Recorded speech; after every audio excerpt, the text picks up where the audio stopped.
Alerta ligado no Mengão. Marcos Braz quebra o silêncio e fala sobre o afastamento de Gabigol. Pedro Lourenço fala sobre a possibilidade de ter o camisa 99 do Mengão no Cruzeiro em 2025. Que história é essa, PQD? Vem. Vem comigo que no caminho eu explico. Mas quero pedir para vocês que começaram a nos assistir que deixem o like de vocês. Não sou inscrito, faça a inscrição. O like de vocês e a inscrição são muito importantes para o crescimento e desenvolvimento do nosso trabalho. É 0800 para vocês. E aqui no canal Paraquedista Rubro Negro e na página Maurício Paula Santos, vocês ficam sempre por dentro de tudo que acontece nos bastidores do mais querido. Lembre-se sempre de acionar o sino da notificação para receber todos os nossos vídeos em primeira mão. Então, vamos para as notícias. Eu tenho muita coisa para trazer para vocês aqui nessa manhã de quinta-feira, né? Começando que após a vitória do Flamengo ontem contra o Cuiabá, vitória de 2-1 aí, com gol dos Crier, né? Guilherme e Matheus Gonçalves, o elenco rubro-negro recebeu folga nessa quinta-feira. O elenco do Flamengo se reapresenta amanhã, sexta-feira, dia 22, no CT Ninho do Urubu, às 9 horas da manhã, e o treino está previsto para começar às 9 horas e 30 minutos. Foco total no jogo contra o Fortaleza, na terça-feira. Jogo pela 35ª rodada do Campeonato Brasileiro. Jogo esse aí na briga direta pela terceira colocação. Com a vitória de ontem, o Flamengo consegue se manter aí no G4, independente do que venha acontecer logo mais no jogo entre Internacional e Vasco da Gama, jogo que será em São Januário. O Flamengo vai permanecer ali na quarta colocação. Isso é muito importante para fins de premiação. Lembrando, né, que o Flamengo ainda tem chance matemática de conseguir aí ser campeão do Campeonato Brasileiro. Eu acho muito difícil, acho pouco provável, por mais otimista que eu seja, né?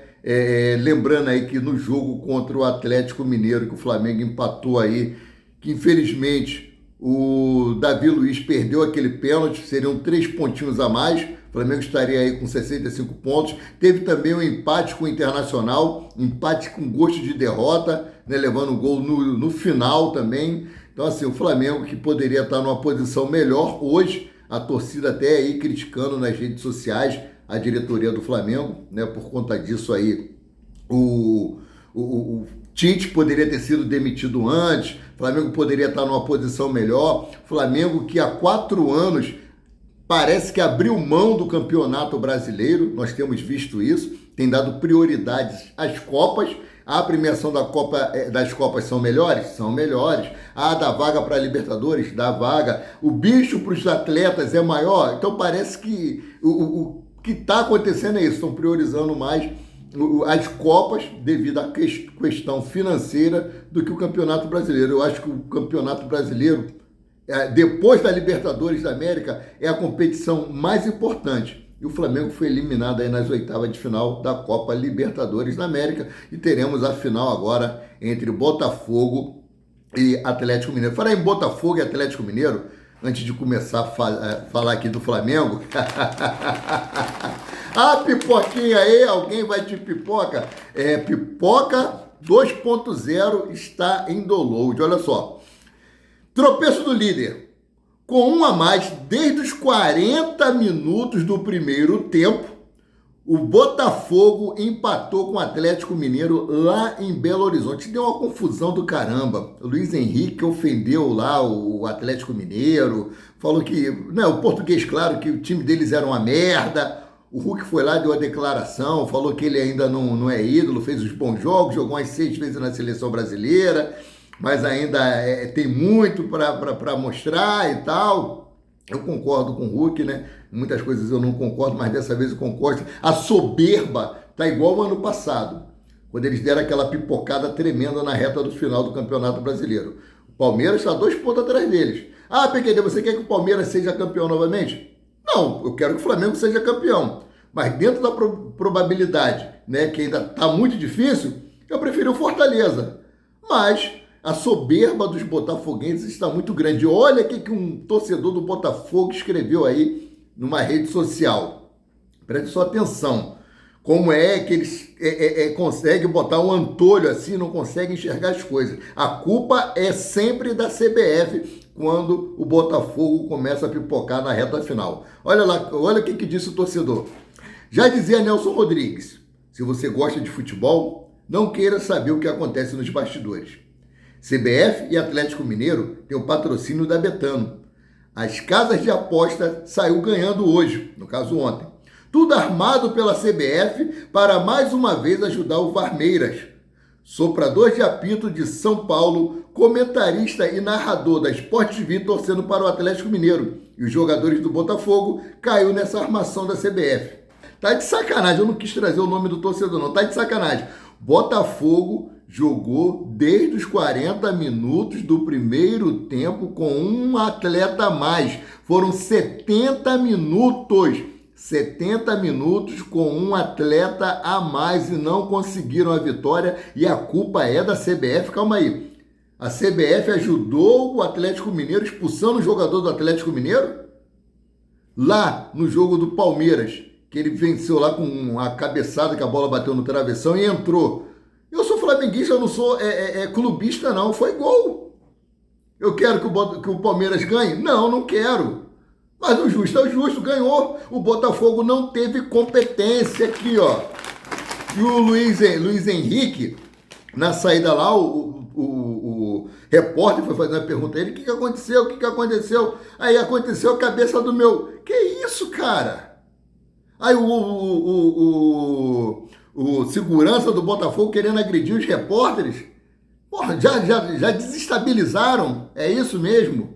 Mais uma vez, não vão ganhar Campeonato Brasileiro e não vão ganhar a Libertadores da América por causa da soberba. Por causa da soberba, né? Vamos entrar aqui no assunto do Flamengo, né?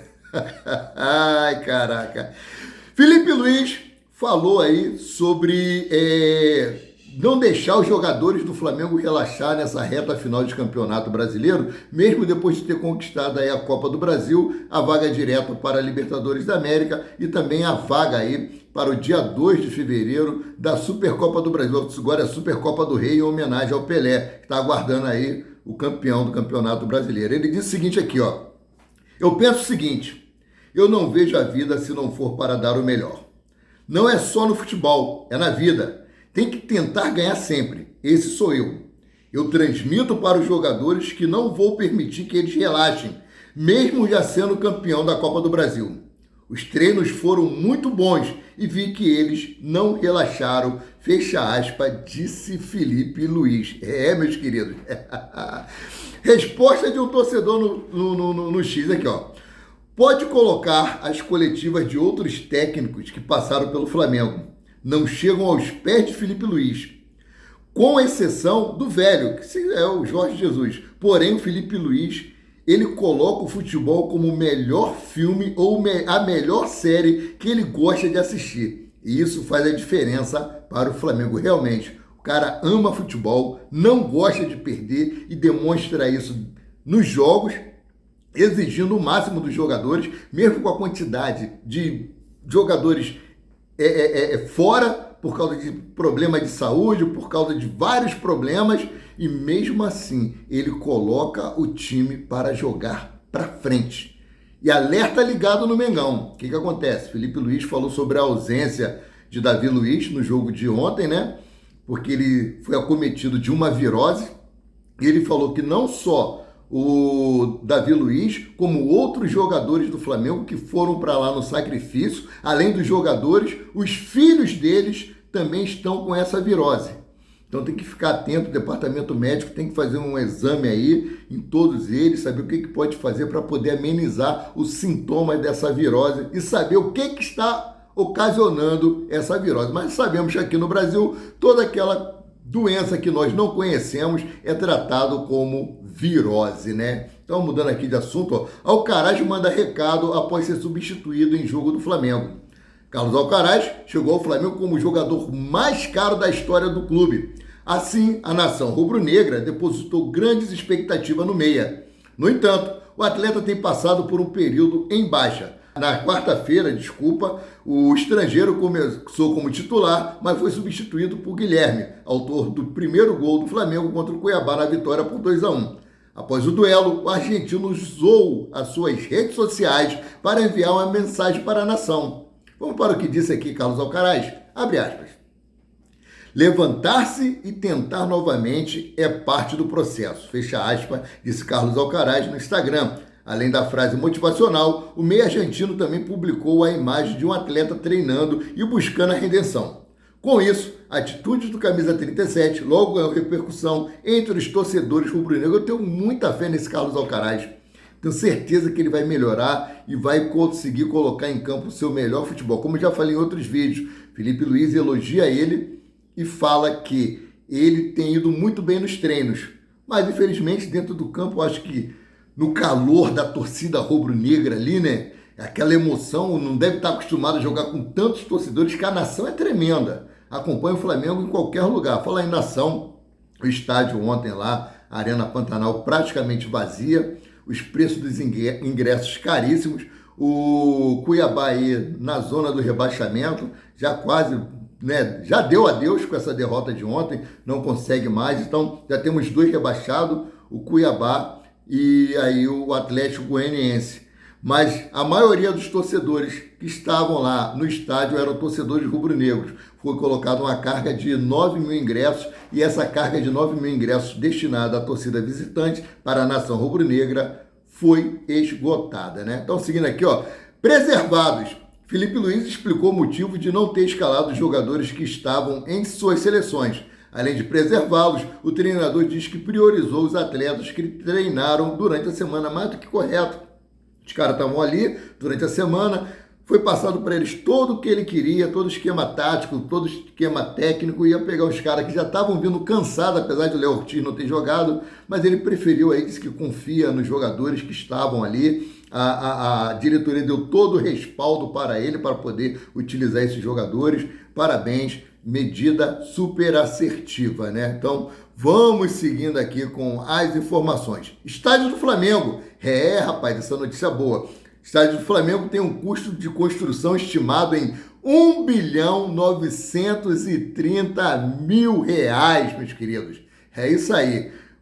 De acordo aí com o documento ao qual o mundo rubro-negro teve acesso, a proposta orçamentária se baseia na premissa de que a construção do estádio será viabilizada com recursos oriundos do próprio estádio ou de novas receitas sem impactar o custo do futebol profissional e dos esportes olímpicos e do clube social, né? Aqui, ó, o custo da construção do estádio foi separado em 3 grupos. Primeiro, a obra propriamente dita. Segundo, terreno. Terceiro, despesas operacionais. Este custo corresponde a 90%, que é da obra propriamente dita, 9%, que é o do terreno, e 1% que corresponde aí a despesas operacionais. Então, a previsão de início de obra do estádio é 2026, com término em 2029, meus queridos e minhas queridas. Então, seguindo aqui, ó, jornalista chama a atenção de Michael, fazia uma partida horrorosa. Eu falei isso várias vezes com quem estava assistindo o jogo comigo ontem. A partida muito abaixo do Michael, errando muito nas finalizações, errando muito nas decisões. Hora que ele tinha que tocar, ele não tocava. Hora que ele tinha que chutar, ele não chutava. Então, assim, foi muito complicado. E olha aqui, ó. Autor da assistência para o gol da vitória do Flamengo, de Matheus Gonçalves, o atacante Michael recebeu críticas do jornalista Rodrigo Matos, do UOL. De acordo com Matos, o camisa 30 fazia uma partida horrorosa, até acertar um lindo drible e achava o Matheus Gonçalves entre os zagueiros para colocar a bola no fundo das redes. Bom, pelo menos no final aí ele se redimiu de todas as falhas que ele cometeu no jogo de ontem contra o Cuiabá. O Flamengo continua pecando nas finalizações, chutando muito, mas concluindo pouco, né? Felipe Luiz, que tem treinado, tem batido nessa tecla aí das finalizações, mas ainda não deu certo. Vamos ver se para a temporada de 2025 isso aí melhora. Mudando aqui de assunto, né? Falar agora sobre Gabriel Barbosa, o Gabigol, dono da SAF do Cruzeiro, Pedro Lourenço, o Pedrinho BH, falou sobre Gabigol e a possibilidade de ter o atacante em 2025. A possibilidade. Lembrando que Júnior Pedroso, representante do atleta, está ouvindo todas as propostas que vem chegado até a mesa dele, que tem chegado até a mesa dele. Tem proposta do Santos, tem proposta do Cruzeiro, tem proposta de futebol do mundo árabe. Então, ainda não tem nada certo de onde vai, para onde vai Gabigol. Vamos para o que disse aqui o dono da SAF do Cruzeiro. Abre aspas. A gente espera e é o nosso sonho, né? Esperamos que nós teremos a virada de ano feliz. Espero a contratação de Gabigol. Fecha aspas. Pedrinho ainda garantiu que caso não consiga Gabigol, vai atrás de um jogador do mesmo nível. Vamos lá para o que ele concluiu aqui, abre aspas. Se não for o Gabigol, vai ser um outro grande jogador. Nós vamos dar um presente de Natal de virada de ano para a torcida. Isso pode ter certeza que nós vamos dar. Fecha aspas. Lembrando que ele tão bem com o pé no chão, depois de toda aquela situação com o jogador do Palmeiras, que eu não lembro o nome no momento, estava tudo acertado, já tinham anunciado a contratação do jogador, depois o atleta foi e voltou atrás. Então, como está apenas apalavrado com o Gabigol, e palavras o vento leva, infelizmente, que não era para ser assim, né? Antigamente a palavra de um homem valia como escrito. Então, vamos aguardar para ver para onde vai o atleta, né? E também aí o Marcos Braz finalmente abriu o jogo e quebrou o silêncio e falou sobre o afastamento de Gabigol. Vamos lá. Dirigente do Flamengo quebra o silêncio e explica motivo de afastamento de Gabigol. Marcos Braz afirmou que a decisão não teve ligação com a entrevista de Gabigol após o título da Copa do Brasil. Vamos lá para o que disse Marcos Braz? Preste atenção. A gente não precisava externar nem qualificar o episódio. O que posso falar é que a gente está há 6 anos na vice-presidência de futebol e sempre administrando não só a situação do Gabriel, mas de outros jogadores também. A gente sempre fez com a mesma métrica. Quando a gente achava que o clube deveria se posicionar, a gente chegou e sempre fez isso de maneira pontual. Eu comuniquei ao Felipe Luiz. Claro que a gente sempre tem uma boa conversa, tem uma excelente relação com ele. Mas, para deixar claro, o Felipe Luiz foi comunicado. Ele iniciou dessa maneira aí a explicação com relação ao afastamento do Gabigol. E ele seguiu aqui, ó. O que o Flamengo fez nada tem a ver com o que ele falou. Agora, vou deixar claro, o que foi dentro do vestiário ficará no vestiário. Mas 1 ou 2 fatos eu presenciei. Entendemos que precisamos ter um ajuste e isso foi feito com o Gabriel saindo dos jogos contra o Atlético Mineiro e contra o Cuiabá, explicou em entrevista ao GE. Lembrando que o Gabigol está afastado já há 2 jogos. Há 2 jogos, né? E assim, deve voltar aí no jogo contra o Fortaleza, segundo teve algumas informações de que Gabigol seria relacionado para o jogo contra o Fortaleza. Mas eu já obtive informações lá de dentro que talvez Gabriel, falei no vídeo de ontem e repito, não volte mais a vestir a camisa do Flamengo, pelo menos com essa diretoria. Vamos ver o que vai acontecer, né? Agora, mudando aqui de assunto, Felipe Luiz, após vitória do Flamengo, com o gosto dos garotos do Ninho, da base, ele disse o seguinte aqui, ó, que foi perguntado para ele aí sobre a utilização dos garotos da base. Ele falou que no jogo contra o Atlético Mineiro achou que os atletas não estavam preparados, mas que eles treinaram bem, né? E dessa vez ele se sentiu mais seguro, e principalmente colocar o Matheus Gonçalves ali no final e tal. Vamos lá para o que disse Felipe Luiz. Abre aspas aqui para o Filipinho. A vantagem que eu tenho de ter trabalhado no Sub-17 e no Sub-20 é que eu conheço todos os meninos que estão no clube. Sei o que eles podem render, e eu sou um treinador que me guio muito pelos treinos. Vejo os detalhes e depois vejo o treino que é gravado para entender como foram esses comportamentos. Guilherme e Matheus treinaram juntos durante a semana e uma das minhas questões foi deixar o Matheus fora pensando no segundo tempo, para ter uma troca imponente no campo. Sei que ele não entrou da melhor forma, não foi a melhor versão do Matheus, mas esse foi o meu pensamento. Guilherme e Matheus se deram bem juntos, fecha aspas, disse aí o técnico Felipe Luiz. Parabéns por mais uma vitória, né? E o Flamengo aí segue o líder, né? Segue o líder, pelo menos, nesse quesito. O Flamengo se isola como o time com mais viradas na história do Brasileirão. O pessoal fala que o Vasco é o time da virada, só se for na segunda divisão. Com o triunfo por 2-1 sobre o Cuiabá, o Flamengo chegou a 54 vitórias de virada na história do Brasileirão de pontos corridos, desde 2003 a 2024. Logo na sequência, aparece o Atlético Mineiro com 51 viradas e o Corinthians com 49 viradas. Além disso, Felipe Luiz também quebrou um jejum do Flamengo de 4 meses por conta de resultados positivos. Parabéns, Felipe Luiz. A folga de hoje merecida, a vitória de ontem na raça, uma vitória com coração na chuteira, uma vitória com o carimbo de um técnico que tem o DNA rubro-negro. Eu tenho certeza que Felipe Luiz vai fazer muito mais à frente do Flamengo. Deixa o cara trabalhar. MGM, Maurício Gomes de Matos, o BAP, deixa o cara trabalhar. O cara tem potencial, o cara tem conhecimento, o cara ama o Flamengo e a torcida ama o Felipe Luiz.